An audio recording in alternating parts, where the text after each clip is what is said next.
서울 강남구 청담동. 화려한 고층 빌딩 사이 눈에 띄게 조용하고 품위 있는 저택 하나. 이곳이 바로 서윤아가 태어나고 자라온 집이다. 대한그룹의 창립자이자 현 회장, 서동현 회장의 외손녀로 태어난 그녀는 세상이 부러워할 만한 모든 것을 갖고 있었다. 프랑스 파리의 미술대학에서 수석으로 졸업한 그녀는 본래 예술가의 길을 걷고 싶었지만 졸업 직후 곧바로 한국으로 소환되었다. 가족의 명예와 기업의 미래라는 명목 아래 그녀는 붓을 내려놓고 대신 효의실에 앉게 되었다. 서윤아는 조용하고 단정한 사람이었다. 매스컴 앞에 나설 땐 늘 미소를 잃지 않았고 가족 모임에선 아무리 부당한 말을 들어도 반론하지 않았다. 그녀는 완벽한 상속녀, 품격 있는 재벌가 여성이라는 타이틀 아래 자신을 밀봉한 채 살아왔다. 그러던 어느 날 그녀는 한 문화재단 후원 행사에서 강민재를 처음 만난다. 국립대학교에서 사회학을 가르치는 젊은 교수이자 지역사회 주거복지 프로젝트를 이끄는 활동가로 소개된 그는 정제된 말투와 지적인 외모로 눈길을 끌었다. 그날 저녁, 민재는 그녀에게 이메일을 보냈다. 단정하고 예의 바른 문장으로 짧게 고마움을 전하며 다음에 차 한잔 대접하고 싶다고 했다. 유나는 잠시 망설였지만 무언가에 이끌리듯 그 초대를 받아들였다. 이후 두 사람은 몇 차례 더 만났다. 민재는 겉으로는 겸손했지만 말 하나하나에 자신감이 배어 있었다. 그는 가난한 가정에서 자랐고 스스로 모든 것을 잃었다고 했다. 세상은 공정하지 않지만 나는 내 방식대로 바꾸고 싶다고 말하는 그의 눈빛은 순수하면서도 날카로웠다. 유나는 처음으로 누군가와 편안하게 대화를 나눌 수 있다는 사실에 놀랐다. 그는 그녀의 배경을 의식하지 않았고 그녀를 대한그룹의 손녀가 아닌 그냥 서윤아로 대해줬다. 만남은 빠르게 깊어졌다. 석 달이 지나기도 전에 민재는 정식으로 청혼했다. 유나 씨와 함께하면 세상이 더 선명하게 보일 것 같아요. 그의 말은 진심 같았고 그녀는 흔들렸다. 그러나 그녀가 대답하기도 전에 그 소식은 이미 서 회장의 귀에 들어갔다. 요즘 청년치고는 괜찮더군. 집안도 무난하고 정치 쪽 인맥도 있다더라. 그렇게 서윤아의 결혼은 결정되었다. 마치 이사회에서 사업 인수를 승인하듯 냉정하고도 신속하게. 결혼식은 제주도에 있는 대한그룹 소유의 고급 리조트에서 진행되었다. 언론은 정치와 재계, 학계의 이상적 결합이라며 떠들썩하게 보도했다. 드론으로 촬영된 영상엔 유나가 입은 맞춤 제작 드레스와 그녀의 미소가 완벽하게 담겼다. 하지만 정작 그녀는 그 드레스를 고르지 않았다. 신부 입장곡도, 부케도, 초대 손님 명단도 그녀가 정한 것이 아니었다. 결혼 이후 그들은 서울 청담동의 고급 펜트하우스에서 함께 살기 시작했다. 처음 몇 달간 민재는 다정했다. 매일 아침 신선한 꽃을 두고 손수 아침을 차리며 유나에게 당신을 만나서 내가 더 나은 사람이 된 것 같다고 말했다. 유나는 조심스럽게 행복해지려 했다. 정말로 이 결혼이 자신이 원하던 자유로운 선택이었기를 바랐다. 하지만 그 평온은 오래가지 않았다. 결혼 4개월째 민재는 바쁘다는 이유로 집에 머무는 시간이 점점 줄었다. 출장, 강의, 회의. 그는 항상 무언가에 쫓기고 있었고 유나는 점점 혼자 남겨졌다. 무심한 문턱에 익숙해질 무렵 유나는 이상한 점을 느끼기 시작했다. 하루는 늦은 밤 그녀가 거실에 물을 마시러 나왔을 때 남편의 방에서 미세한 말소리가 들렸다.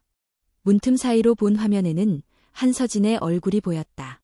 그녀는 민재의 보좌관이자 결혼식부터 지금까지 늘 곁에 있었던 인물이다. 유나는 의심을 하지 않았었다. 그러나 그날 밤의 대화는 단순한 업무 얘기 같지 않았다. 그 사람 아직 눈치 못 챘어요. 여전히 완벽한 남편이라 믿고 있어요. 그래도 조심해.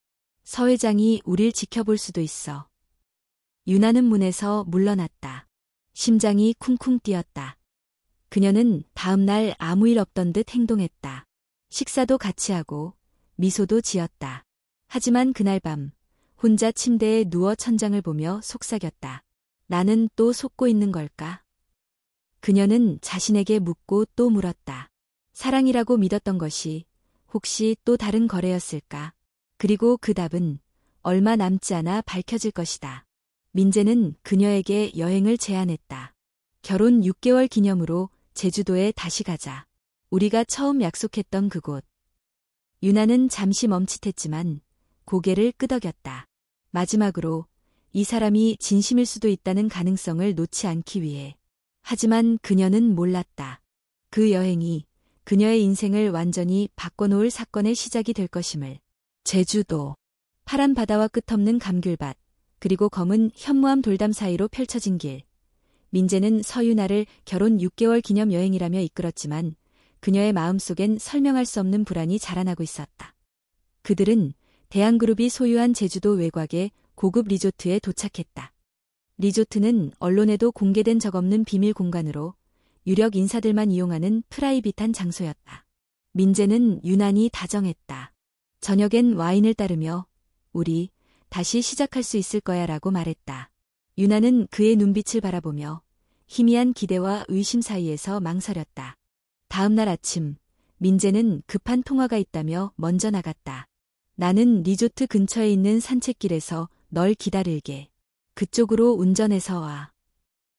유나는 홀로 차량을 몰고 목적지로 향했다. 리조트에서 멀지 않은 외딴 길. 내비게이션이 알려준 위치는 리조트가 관리하는 숲길이었다. 햇빛이 나른하게 퍼지고 있었지만 유나의 손은 핸들 위에서 자꾸만 미세하게 떨렸다. 뭔가 이상했다. 그리고 순간이었다. 앞에서 달려오던 흰색 트럭이 갑작스럽게 차선을 넘어 돌진했다. 유나는 브레이크를 세게 밟았지만 이미 늦었다. 거대한 충격음과 함께 차량은 도로 밖으로 밀려나고 눈앞이 하얘졌다. 차량은 숲 가장자리의 돌담에 부딪히며 멈췄다. 운전석 에어백이 터졌고 창문은 산산조각 났다. 그녀의 이마엔 피가 흘렀고 의식은 빠르게 가라앉았다. 병원. 제주대학교 병원 중환자실. 유나는 혼수 상태였다. 뇌진탕과 갈비뼈 골절, 경추 타박상. 더 충격적인 건 의료진이 발견한 사실. 임신 6주차. 태아는 사고 충격으로 이미 유산된 상태였다. 의료진은 이 사실을 가족에게 알렸지만 서동현 회장은 단호하게 지시했다. 그 애에겐 말하지 마라. 정신적으로 감당하지 못할 것이다. 그는 즉시 서울에서 비행기를 타고 내려와 병원을 통제했다. 모든 언론, 병원 관계자, 의료 기록까지 철저히 비공개 처리되었다. 그날 밤, 병실. 유나는 의식은 없었지만 뇌파 반응은 미세하게 증가하고 있었다. 그녀의 몸은 자고 있었지만 마음은 깨어 있었다. 누군가 병실 문을 열고 들어왔다. CCTV는 꺼졌지? 낮은 목소리. 민재였다. 응, 병실 쪽은 사각지대야. 여자의 목소리. 한서진이었다. 유나의 숨결이 미세하게 떨렸다. 그녀는 듣고 있었다. 눈은 감겨 있었지만 귀는 열려 있었다. 이대로 깨어나지 않으면 완벽한 시나리오지. 보험금은 얼마라고? 20억 원. 사고 발생 30일 이후부터 청구 가능해. 잠시 침묵. 민재가 숨을 길게 내쉬었다. 솔직히 이렇게 빨리 될 줄 몰랐어. 유나는 좀 더 버틸 줄 알았는데. 서진이 낮게 웃었다. 자기가 만든 새장에 갇혀 살던 새니까. 날지도 못하고 울지도 못했지. 그 순간 유나의 눈꼬리에서 한 줄기의 눈물이 흘렀다. 그 누구도 그것을 보지 못했다. 그녀는 이제 알고 있었다. 이 결혼은 사랑이 아니었다. 이 사고는 우연이 아니었다. 이 죽음은 의도된 것이었다. 다음 날, 유나의 바이탈 수치는 점차 회복되기 시작했다. 의료진은 혼수 상태에서 벗어날 가능성이 높다고 판단했다. 하지만 그녀는 깨어나지 않았다. 아니, 일부러 깨어나지 않았다. 그녀는 시간을 필요로 했다. 자신을 조각조각 부숴버린 진실을 마주하고 그 조각들을 다시 이어 붙일 의지를 키우기 위해. 며칠 후 간호사가 조용히 방에 들어와 정리하다가 유나의 손가락이 살짝 움직이는 걸 보았다. 선생님, 환자 반응이 있습니다. 유나는 마침내 아주 천천히 눈을 떴다. 빛이 눈부셨다. 그러나 그보다 더 강하게 그녀를 찌른 것은 가슴속 깊은 분노와 상실이었다. 그녀는 아직 움직일 수 없었고 말도 하지 못했지만 마음속에 단 하나의 문장이 맴돌고 있었다. 이번에는 나는 침묵하지 않을 거야. 그녀는 죽었다. 그녀는 배신당했다. 그녀는 잃었다. 하지만 이제 그녀는 되살아났다. 서유나는 깨어났다. 뿌연 천장, 새하얀 커튼, 낮은 기계음. 그녀의 눈은 열렸지만 마음은 이미 그보다 먼저 깨어 있었다. 의사는 그녀에게 조심스럽게 말했다. 기억이 조금 혼란스러울 수 있습니다. 교통사고로 인한 외상성 뇌손상이 있었고 장기적인 안정이 필요합니다. 그녀는 고개를 끄덕였다. 천천히, 아주 조용히. 하지만 유나는 정확히 기억하고 있었다. 한서진의 웃음소리, 강민재의 차가운 목소리, 그들이 내뱉은 한마디 한마디, 그리고 보험금은 20억 원. 그녀는 아기를 잃었다는 사실도 알고 있었다. 간호사들의 속삭임, 의사의 잠깐의 망설임, 무엇보다 몸 안의 공허함이 그것을 말해주고 있었다. 유나는 통곡하지 않았다. 그저 멍하니 창밖을 바라보았다. 감정은 사라진 듯했고 대신 날카로운 침묵이 가슴을 채우고 있었다. 며칠 후 서동현 회장이 병실을 찾았다. 그는 흰머리가 더 늘어난 듯 보였고 전보다 훨씬 말수가 줄어들었다. 그는 말했다. 이미 모든 건 정리했다. 언론에도 병원 쪽에도 괜한 소문은 만들지 말자. 유나는 그를 바라보며 조용히 물었다. 할아버지, 엄마도 이렇게 조용히 살아야 했나요? 서 회장은 아무 말 없이 고개를 돌렸다. 그의 등은 낡은 소파처럼 구겨져 있었다. 서울로 복귀한 유나는 청담동 펜트하우스로 돌아가지 않았다. 그녀는 곧바로 양평의 외곽마을에 있는 오래된 집으로 향했다. 그곳은 어머니가 생전에 자주 찾던 별장 겸 작업실이었다. 유나는 처음으로 혼자가 되었다. 아무도 없는 공간, 아무 소리도 없는 새벽. 그리고 그 고요 속에서 그녀는 계획을 세우기 시작했다. 유나는 먼저 변호사 김혜수를 찾아갔다. 김혜수는 유나의 어머니와 절친했던 인권 변호사 출신이었다. 현재는 개인 로펌을 운영하며 사회적 약자 사건을 맡는 인물이었다. 유나야, 사라져서 고마워. 혜수는 그녀를 껴안았다. 유나는 작게 속삭였다. 이제 제가 제 이야기를 직접 해야 할 것 같아요. 유나는 그날 밤까지 병원에서 들은 이야기, 사고 전후의 상황, 그리고 강민재의 보험 계약서를 이야기했다. 혜수는 심각한 표정으로 말했다. 보험 계약서 원본을 구할 수 있다면 이조 여부는 감정으로 확인 가능해. 그리고 병원 내 대화. 그게 진짜라면 형사 고발도 가능해. 유나는 고개를 끄덕였다. 그녀는 이미 민재의 집무실에서 몰래 복사해둔 문서와 남편이 출장을 다녀오며 자랑삼아 보여주었던 보험 서류의 사진을 갖고 있었다. 다음은 정우현이었다. 사고 전 유나를 걱정스레 바라보던 운전기사, 그리고 어머니가 생전부터 신뢰했던 유일한 직원. 그녀는 그를 양평의 집으로 초대했다. 사모님, 아니, 유나 씨 제가 드릴 게 있어요. 우연은 봉투 하나를 꺼냈다. 그 안에는 사고 전 일주일 전에 도착한 익명의 이메일이 있었다. 서유나 씨의 차량 이동 경로를 조심하십시오. 가장 위험한 시간은 제주도 오후 일정 중입니다. 가장 가까운 사람이 가장 큰 위협일 수 있습니다. 왜 그때 말하지 않았어요? 믿기 어려웠습니다. 그 사람이 감히 그럴 거라고는. 이제 믿어야 해요.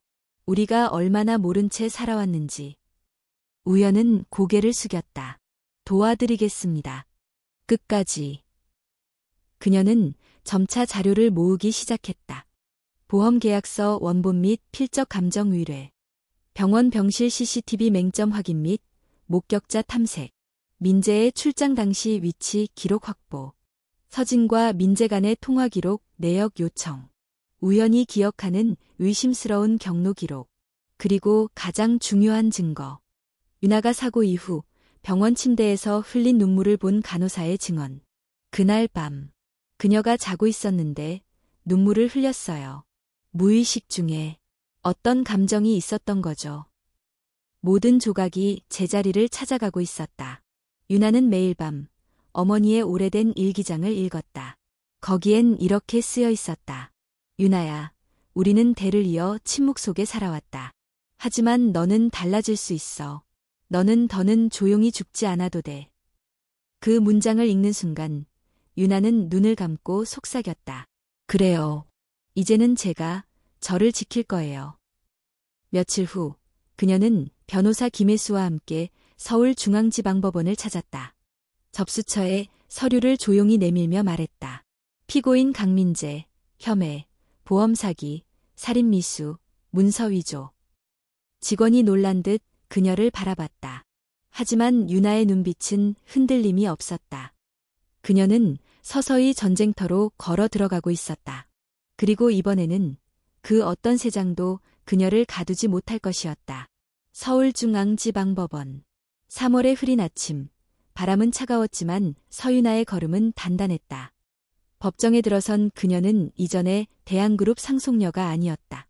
화려함도, 화장도, 위장된 미소도 없었다.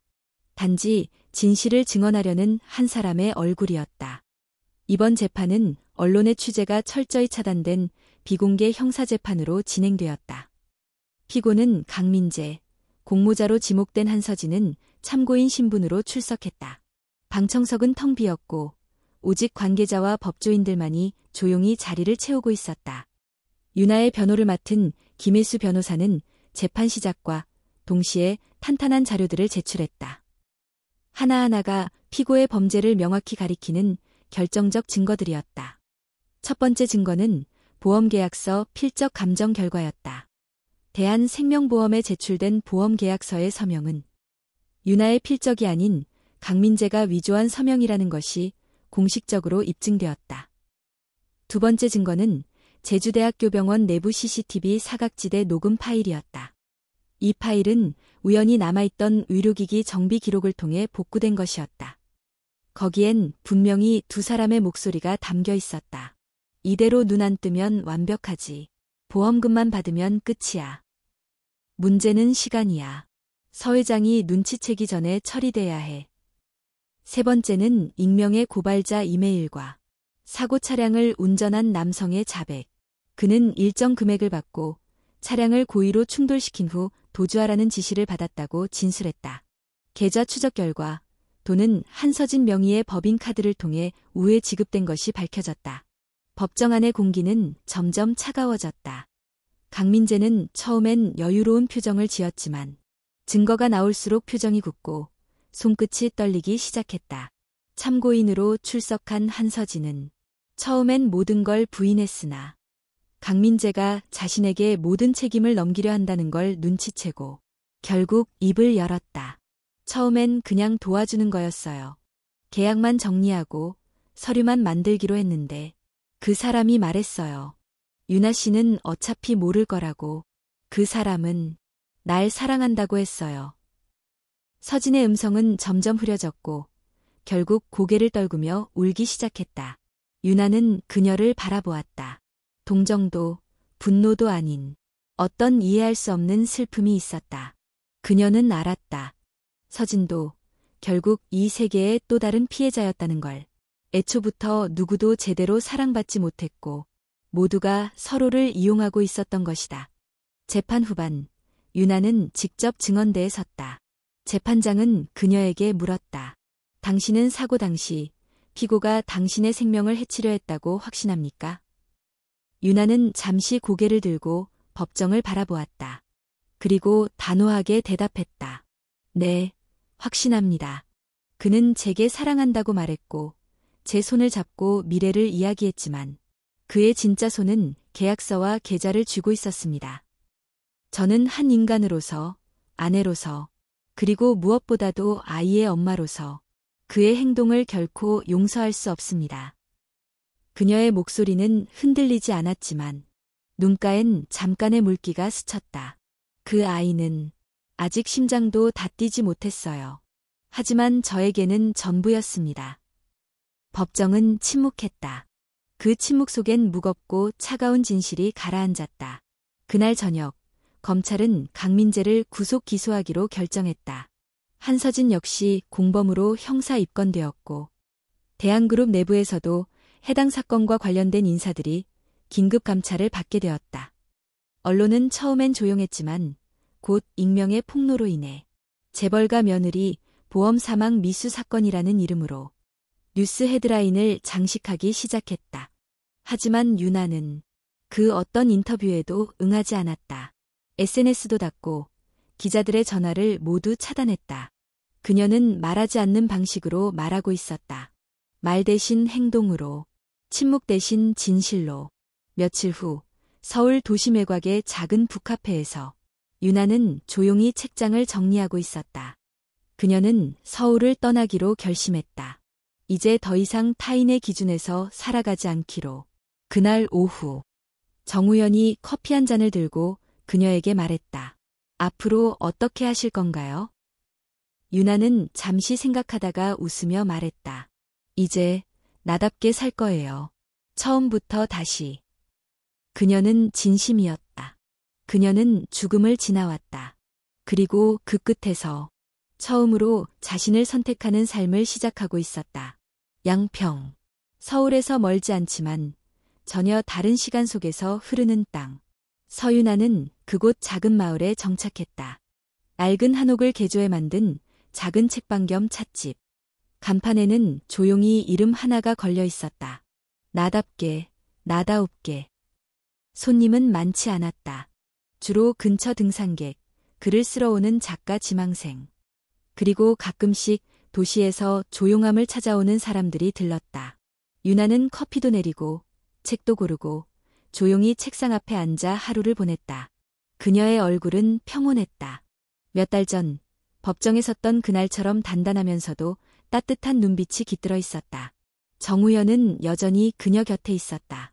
그는 이제 더 이상 기사도 아니고 그림자도 아니었다. 책방의 운영을 돕는 사람, 혹은 말없이 그녀를 지켜보는 친구. 둘 사이엔 특별한 말이나 관계의 정의는 없었다. 하지만 어느 겨울밤 윤아가 물었다. 우연 씨는 왜 여기에 남아 있어요? 우연은 차를 들이키다 조용히 웃으며 말했다. 어디로 가든 마음이 여기 있을 것 같아서요. 그녀는 대답하지 않았다. 그저 창밖의 별빛을 오래도록 바라보았다. 봄이 오자 윤아는 앞마당에 작은 텃밭을 만들었다. 감자, 상추, 민들레꽃까지 흙을 만지고 씨앗을 심고 물을 주며 그녀는 조금씩 자신의 시간을 되찾아갔다. 그러던 어느 날 한 통의 편지가 도착했다. 보낸 사람, 강민재, 서울 구치소. 그녀는 잠시 편지를 바라보다가 찻집 뒤편 장작창고로 걸어갔다. 봉투를 찢어보지도 않은 채 장작불에 그대로 넣었다. 불꽃은 편지를 삼켰고 잿더미만 남았다. 그녀는 돌아서며 속삭였다. 나는 더 이상 내 과거의 일부가 아니야. 어느 흐린 날 오후 찻집 문을 열고 한 여자 손님이 들어왔다. 긴 머리에 어깨에 가방을 맨 대학생처럼 보이는 젊은 여자였다. 그녀는 조용히 자리에 앉아 책을 한참 읽다가 계산을 하며 말을 걸었다. 혹시 여기 사장님 맞으시죠? 네, 맞아요. 실례지만 혹시 예전에 뉴스에 나오셨던 분 아니세요? 윤아는 놀라지 않았다. 오히려 담담하게 고개를 끄덕였다. 그럴 수도 있어요.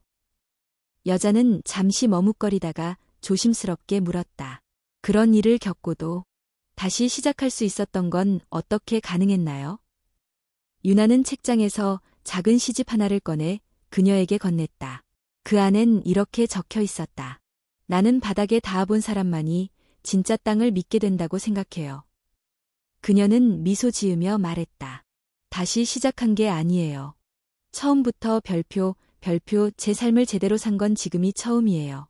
이전엔 남이 그려준 인생을 대신 살고 있었던 것뿐이에요. 그 말에 여자의 눈시울이 붉어졌다. 저도 누구의 인생을 살고 있는지 모르겠어요. 윤아는 그녀의 손에 시집을 쥐어주며 말했다. 그 책, 선물이에요. 천천히 읽어봐요. 그리고 잊지 마요. 당신의 인생은 당신 거예요. 늦은 밤, 윤아는 마당에 나와 별을 올려다보았다. 봄바람이 지나가고 감자싹이 흙 위로 고개를 내밀고 있었다. 그녀는 속으로 어머니를 떠올렸다. 늘 붓을 들고 조용히 그림을 그리던 모습. 그리고 마지막 유서처럼 남긴 말. 유나야, 내 인생은 침묵으로 채워지지 않길 바란다. 그녀는 아주 천천히 눈을 감았다. 그 말이 이제야 제대로 이해되는 것 같았다. 그녀는 죽음을 지나 살아남았다.